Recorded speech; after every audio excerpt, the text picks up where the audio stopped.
Assalamualaikum warahmatullahi wabarakatuh. Perkenalkan, nama saya Ahmad Yoga Budi Soekarno dengan NRP 0322030002 dari kelas D3 MI3A. Di sini saya akan mempresentasikan praktikum aviasi yaitu thermal troubleshooting. Saya ada di kelompok 3 dengan rincian anggota sebagai berikut. Yang pertama, saya sendiri Ahmad Yoga Budi Soekarno, nomor 2 Adli Kusuma Meru, nomor 3 Ari Adiwitono, dan yang terakhir Diva Abrisal Mahendra.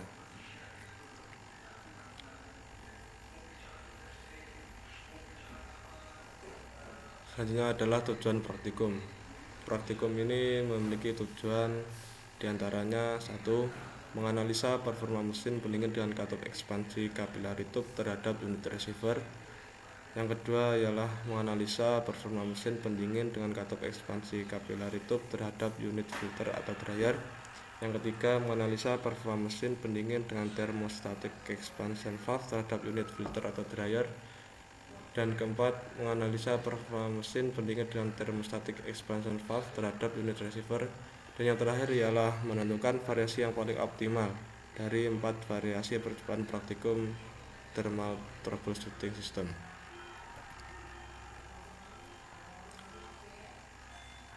Pada praktikum ini memiliki prosedur pengambilan data, diantaranya yang pertama ialah menghubungkan mesin dengan instalasi listrik, kemudian mengaktifkan sistem dengan menekan tombol main power pada papan percobaan. Setelah itu mengatur alat ke mode cooling. Selanjutnya ialah mengatur bukaan damper sampai di 100% terbuka. Selanjutnya mengamati suhu di parameter tiap-tiap titik. Kemudian menunggu jarak pengambilan data dengan waktu sekitar 10 menit. Kemudian mengulangi langkah 4-7 sebanyak pengukuran variabel yang ditetapkan. Kemudian mencatat hasil percobaan yang sesuai dengan variabel yang ditetapkan. Setelah itu menonaktifkan mesin dengan menekan off pada papan percobaan. Kemudian membersihkan kembali area kerja.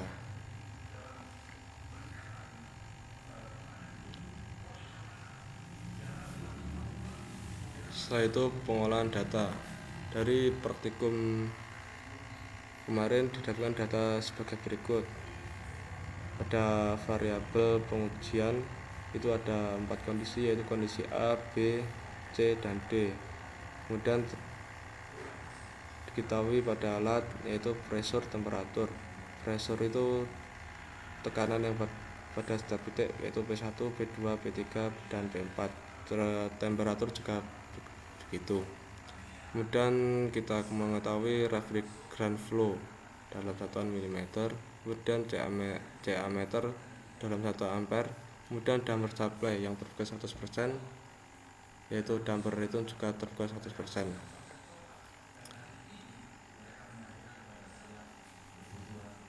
Pada tiap-tiap titik dan tiap kondisi memiliki data yang berbeda-beda, seperti pada kondisi A dan B. Pada P1 dalam kondisi A dan C itu memiliki perbedaan, yaitu pada kondisi A memiliki tekanan 0 dan kondisi C memiliki tekanan 3, dan semuanya seperti itu memiliki perbedaan. Setelah mendapat data-data yang dikumpulkan pada praktikum, kemudian kita mencari komponen tiap titik. Pada titik 1 itu superheated. Kita ketahui tadi P1 nya 0 bar pada data, kemudian P1 yang di sini itu P1 1 bar absolute karena pada data tadi itu 0 bar karena itu pressure gauge, sebelum ditambahkan dengan pressure dari udara luar. Dan T1 nya 26 derajat Celcius. Dan kita mengetahui entalpi H1 yaitu 277,3 kJ per kilogram. Dan titik 2 superheated. P2 di sini 9 bar, pada data tadi terdapat 8 bar karena belum ditambahkan pressure gauge, karena belum ditambahkan tekanan udara luar.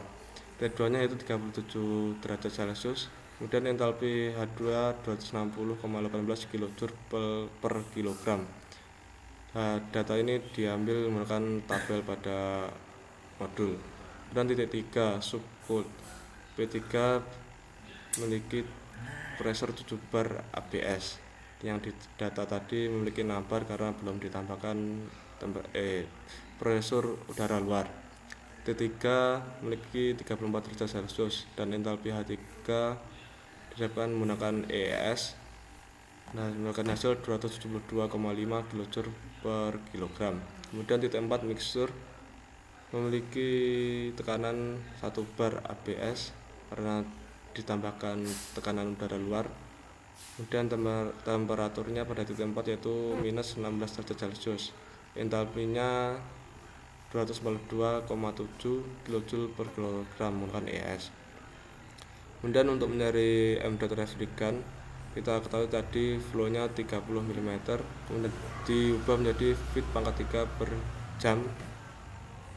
Didapatkan hasil 3,539606 dikali 10 pangkat min 4.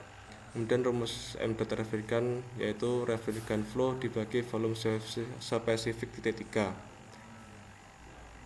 Data dari flow tadi dibagi dengan volume spesifik titik 3, yaitu volume spesifiknya 0,00129 meter kubik per kilogram. Didapatkan hasil 2,7438 dikali 10 pangkat min 1 kg per second. Kemudian mencari Q condenser. Q condenser dicari menggunakan m dot refrigerant dikali H2 min H3. H2 min H3 didapatkan dari komponen titik tadi.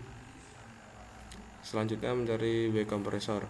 W kompresor menggunakan rumus m dot refrigerant dikali H2 min H1. M dotnya sama, H2 H1 nya didapatkan dari komponen tiap titik tadi dan didapatkan hasil 17,5603 kJ per second.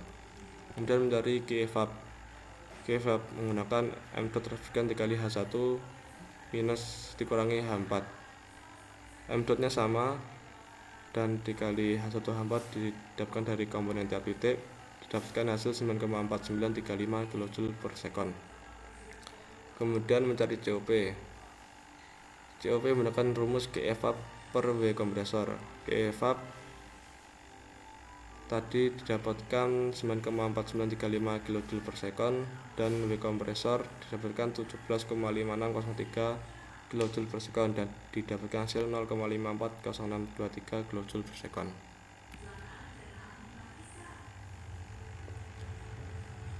Kemudian mencari efisiensi kompresor.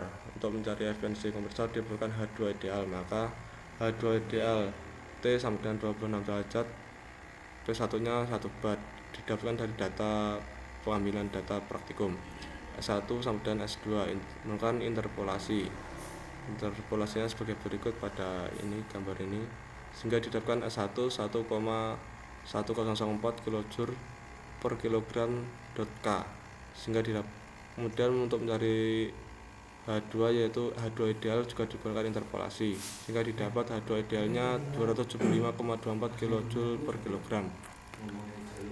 Kemudian W idealnya H2 ideal min H1 275,24 kJ per kilogram min 260,18 kJ per kilogram, dihasilkan 15,06 kJ per kilogram.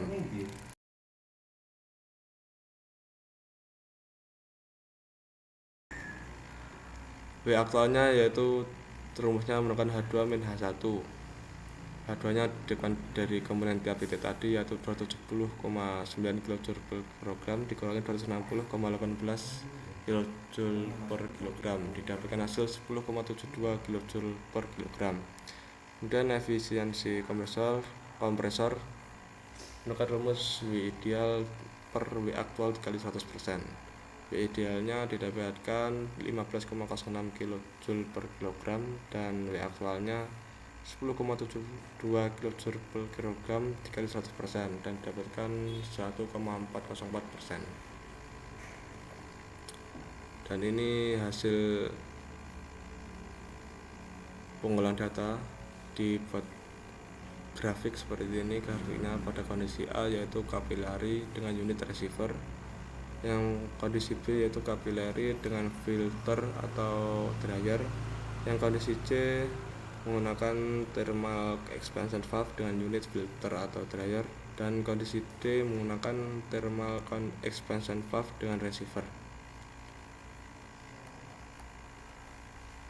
Ini grafik untuk BEVAP dengan kondisinya sama seperti pada COP tadi.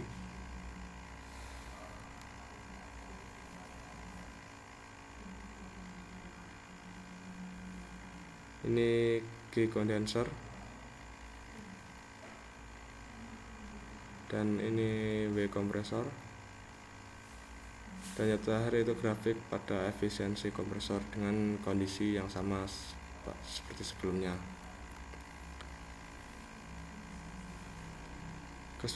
Bagian yang terakhir yaitu kesimpulan. Dari praktikum thermal troubleshooting system dapat kita simpulkan bahwa yang nomor 1 yaitu dilihat dari grafik percobaan dapat disimpulkan pada kondisi C dan kondisi D memiliki nilai COP lebih tinggi dari kondisi A dan kondisi B.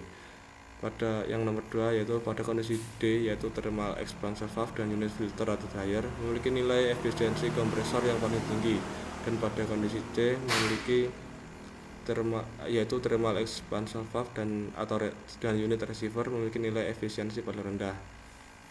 Kesimpulan nomor 3 yaitu gabungan variabel unit thermal troubleshooting sistem yang terbaik di PPNS yaitu pada kondisi D, di mana gabungan dari thermal expansion valve dengan filter dryer. Sekian presentasi dari saya. Bila ada kesalahan saya mohon maaf. Wassalamualaikum warahmatullahi wabarakatuh.